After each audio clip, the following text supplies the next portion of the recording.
धम्मपद पापवगो पद 6 नाप्पमन्येथ पापस्य न मंतं आगमिष्यति उदबिन्दु निपातेन उदकुम्भो अपि पूरति पूरति बालो पापस्य थोक थोकं अपि आचिनं।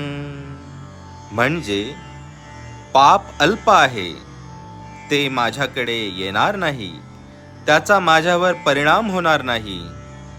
थोडे थोडे करून देखील पापाचा घडा पूर्ण भरतो।